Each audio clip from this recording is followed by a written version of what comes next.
Emily's Model Y build in Taiwan has concluded. We had successful testing of that. But why would we build a Model Y to begin with, a crossover SUV EV? And the reason is because Emily was inspired by how capable my Model 3 daily driver build was, and she saw that platform as an accessible way that she could personally experience installation and settings and everything that comes with building a drift car in order to approach customers' inquiries in the Chinese language with not just passing off information from the questions directed on her end to me and Tommy, but instead she felt it's much better approaching things from a first-person perspective where she can say, on my car, this is my experience with popping in different coilover springs, having helper springs, setting ride height and preload. This is how the part choices and settings affect the character of the car. As we go through the build project together, we're putting in one part at a time because she's also daily driving this thing. So she knows the difference in the car character at each step. And then the next stage is actually learning to drift after building a drift machine, which would go even deeper. So this builds on all of her experience with just working on the supply side, handling Chinese language inquiries. So that's her progression. But the reason why she chose a Model Y is that she didn't want to just copy what I was doing, but she wanted an even more practical and capable car building upon what I've demonstrated. Historically, one car cannot be awesome at everything. So the groundbreaking challenge that we have taken on is to have a next level dual use daily driver and weekend track monster. And I've totally done that in a way that no build before this has achieved. It definitely gets you in the zone on track. The Model 3 is an amazing daily driver. Emily had some other concerns as someone that doesn't even have a garage at her house. She just lives in high-rise condo. She has one parking space. You're definitely not allowed to work on your car there. She has 2 warehouses and there's space to work on the cars there. However, it's not an auto shop, it's a warehouse and a CNC machine shop. So when we were building her car, we chose to use the most basic tools possible. So instead of the lift that we use at Parts Shop MAX USA, we're using jack stands. She made it very clear to me that she wanted to be involved in any work that's being done on the car that would increase her education of our parts and installation. Additionally, I think that the general concept of that build is anyone can do this. You can go down to the local tool shop, you can buy jack stands, you can buy power tools, you can buy a complete set of wrenches and sockets and get this done. Based on the fact that we're recording all of this step by step for the second YouTube build series, we're calling out the size of every single socket that we're using while we're recording this build series. We have to shoot this, well, number one, since it's never been done before, right? So we feel like it's definitely important to document everything. For me, doing the electric car stuff is just super interesting and challenging, and it's just fresh. I've been doing this for over 20 years, so instead of staying in my comfort zone, it's just a creative and technical challenge to drift something no one else has built, a machine unlike any I've built before because of its instantly available torque. That was a chance for me to level up as a suspension, steering, and chassis specialist, while this obviously would not interest an engine builder. Now, at the same time, I want to think very carefully about Emily choosing a crossover SUV. I know she chose this so that she could zoom in to rescue any situations that happen with moving parts and materials in between coating, anodizing, laser bending, or any of the many outside services that are required to just make that supply side of the business run very efficiently. She just wanted to make sure that her car could be useful to the company in a practical way by being able to put pallet full of metal parts in the hatchback with the seats laid flat, and my daily drifter Model 3 is definitely not capable of doing that, but that Model Y definitely has a shitload of space. So it's no mystery to me why that is, at the very least in California, by far the most popular selling car. It just smashes the sales of previous best-selling cars, which is Camry and Corolla. Historically, they've been on top for years and years and years. Those are the most popular cars. But lately, you can't help but seeing on the road just how many people are absolutely obsessed with hauling their families around and getting groceries in crossover SUVs. When I heard her choice, I was like, that one is up in weight versus my already heavy car. And it's a little bit down in power, but I was like, oh, interesting. So it's not down in power that much. I looked at the difference in the drive units. We both have the 4th generation drive unit in my 24 Model 3 Performance and her 2025 Model Y rear wheel drive base model. And the only thing that they did differently is the stator windings in that motor to make it more efficient to produce, plus it's basically tuned for efficiency, whereas mine's tuned for maximum power output. But when you look at her drive unit and you look at mine, they look exactly the same. Once you really dig into the motor or you dig into specifications, you'll see that there's some different stator windings. And then we found some other minor differences, the oil pump, for example. So there was some hiccups in her build, such as the way that Cam was able to take a drill battery when we were putting the motor back together and refilling it with oil in order to make sure that it's oiled up in all the passages after being completely dry. He was able to tap 2 pins with a 12-volt drill battery and run the oil pump while the fluids were being filled in. On hers, I just went and did exactly the same thing. And it was shorting out, it was sparking, so Emily's looking up the difference in the oil pumps, and I'm thinking, no way, that thing looks identical. And then I went and I looked at my own Model 3 YouTube build series, took a very close look at the plastic cover on that oil pump. Sure as shit, one of these pumps is smooth, and the other one has fins on it. And anyone might overlook it since they generally just are covered in black plastic. But the way that oil pump works is completely different. And you definitely cannot manually jump that 25Y version into motion. So that's just one small example of little hiccups that we found about the difference between Model Y and Model 3. There's a bunch of other ones we found and recorded, but in other aspects of the build, it went extremely smooth. One of the biggest things that we are bumbling around with on my Model 3 with swapping the diff into my drive unit was there's 3 gears in the motor. There's the drive shaft output gear on the rotor. There's an intermediate gear, and then there's final drive gear that's on the differential.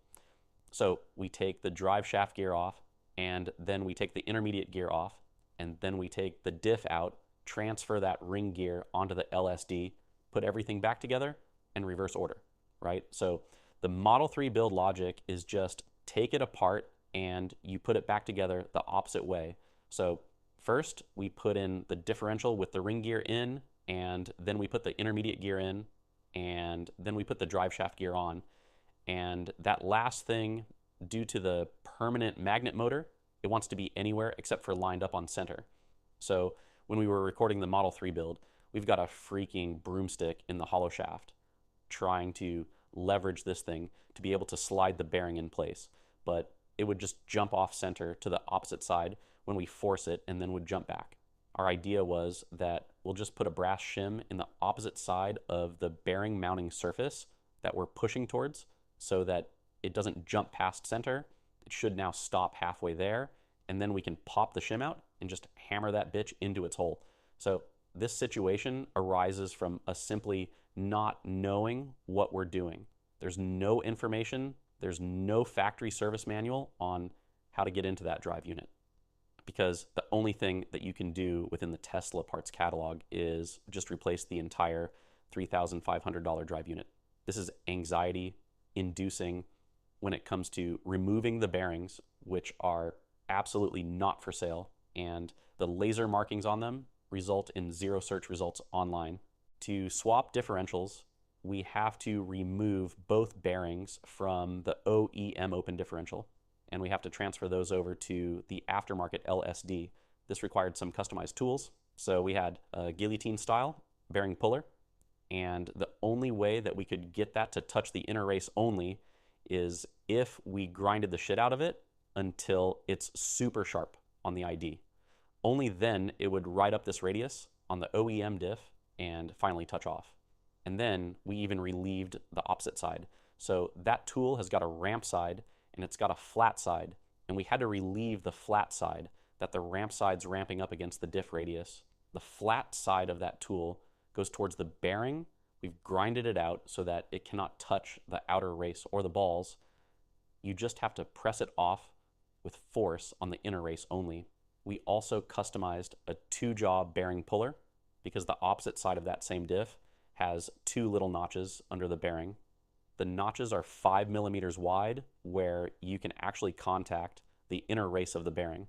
So the 2-jaw puller, it actually has to be a pretty big one just because it's a big bearing. But the jaws themselves, the hooks on the end of its legs, have to be grinded down to not touch the outer race. And then we have a little 5 millimeter wide point that contacts the inner race. And the amount that the inner race is sticking off into those notches is hanging off probably 2 millimeters. So that's your surface area. It's 2 millimeters by 5 millimeters. So you have to do a damn good job grinding the teeth of this 2-jaw puller to get the other bearing out. So you can imagine that thing wants to slip off, right? Because these tools are wonky. He's got this giant all thread, and it's got this tower across the top of the 2 legs, and super loose tolerances bolting these components together. So even after customizing it, we have to have a giant C-clamp on the 2 legs of that puller to make sure that it stays on the bearing. And honestly, the only reason why we know that is because that thing definitely slipped off on our first try, right? So after it slipped off and we're all like, oh my God, this is where we die. If we mess up this bearing, the cost is an entirely new drive unit. Thankfully, we got the C-clamp on that thing, so it couldn't go anywhere. With a death grip in those notches, we pulled the second bearing, pressing them on, no problem, right? But that's always getting them off. That's the hard work. That was a crazy challenge. So luckily in Taiwan, although you can't just go online and find anything you want, and you can't just go down to the local auto parts store to find anything you want, we found basically what is the equivalent of the Harbor Freight Tools of Taiwan, where you can go and get anything you need for a great price. Maybe it's not Snap-on, but it is surprising on its own because this place is a hole in the wall. If you saw it, you'd be like, oh my God, this is the smallest, most ghetto tool store, because hanging from the ceiling and the entire walls, there's no surface in that place that is without layers and layers of tools and packaging. And they even have a mini elevator that goes upstairs. So Taichung is like New York City or Tokyo, a very densely packed city with more scooters and less parking spaces. So nobody has sprawling stores. Our local Harbor Freight is like, it's easily 10 times bigger than the shop. However, they have massive catalogs and they rep one brand, JTC, super hard. And that catalog has everything. So if you don't see it, they go upstairs and get it. And if they don't have it, they get it the next day. So they saved our ass so many times. I actually forgot I shipped that customized guillotine bearing puller from USA, right? Because I'm like, oh, we'll just get another one in USA. We did a shitload of grinding. So I said, Tommy, just send it over. I actually forgot what Cam had to do with the 2-jaw one in Max USA. And actually, Cam didn't really customize it. He just had one that happened to have a split fork on the bottom. Yep. And he was able to rotate those 2 jaws in opposite directions so that only one tooth on the split tooth puller was in the notch. And he freaking zip tied that thing together to keep them from spreading or rotating. And he just put some cardboard around the bearing to make sure that it wasn't getting grinded on the outer race. And it just worked as seen in the Model 3 YouTube build. But I actually forgot that he did that because basically it wasn't memorable since he wasn't spending hours grinding on it. So they didn't have that exact style, but they had a pretty burly one that I could grind. So I did a bunch of grinding. Anyways, that's some of the adventures that we went through while we're figuring stuff out. We're running across town. We're hunting down tools, customizing stuff. At least whatever aspect of these builds didn't go smoothly, anyone who is interested can just watch it on YouTube, and then you benefit from knowing exactly what you're getting into. Even if we made a mistake and we redid something, then you can just do it the right way, right off the bat. These challenges exist in any car build. You almost always find yourself in a situation where you don't have the right tool.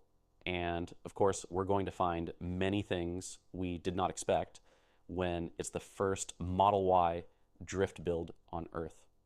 That's why our Tesla web catalog of chassis, suspension brake, and steering parts also has a bunch of application-specific tools, because there is just not 30 years of drift car building knowledge out there on how to build one of these. So I put the next one on Easy Street with this next level development and documentary. because nobody has ever built a daily drift EV on this comprehensive level.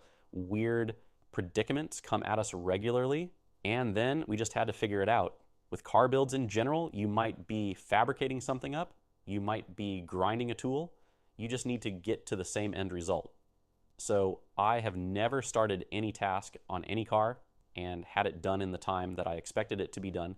It's always something, but it's never before involved downloading the Tesla Toolbox 3 proxy, adjusting your Google Chrome permissions, and plugging an Ethernet cable with a special diagnostic adapter plug into the car, or powering down the high voltage system. But we did, and we've shown it's not difficult. It's simply unfamiliar, and if Emily can do it, anyone can do it. So this is all pretty dramatic. For somebody that's never worked on a car before, it's Emily's first personal car that is not parked at the factory every day and night. When she bought her condo, this is the first place that she's lived that even had a parking space available, and it's a new car. It's the base Model Y, but that's not the cheapest car in the world, especially to her. Most people that are building cars to take the track make sure that their car is under 10 grand so that they're less not too sad if they fuck it up and have to redo something or they just crash it. But just the first time, nature of all those things I mentioned earlier stacked on top of each other, and lack of experience means that this is a high anxiety thing for Emily. We both have regular responsibilities at Parts Shop MAX, far outside of building an EV drift car. Emily's extremely busy on the supply side of the business, but she has a rule where she has to be there whenever I'm doing something new on the car. After she's already experienced putting the thing up on jack stands and taking it back down at the end of the day to drive it home, I can get these repetitive tasks knocked out. But anytime that there is a learning opportunity, she's directly involved in that. So you can see how this is a unique adventure, going from simply learning tools and cars from zero experience to getting into the zone on the drift course in an EV could be pretty entertaining and maybe enlightening for anyone, even if it lacks the intensity of our efforts in a pro drift build like Matt Field's C8 build series. I will formally invite everyone to subscribe to YouTube/@PartsShopMax so you can get notified every time we roll out an episode.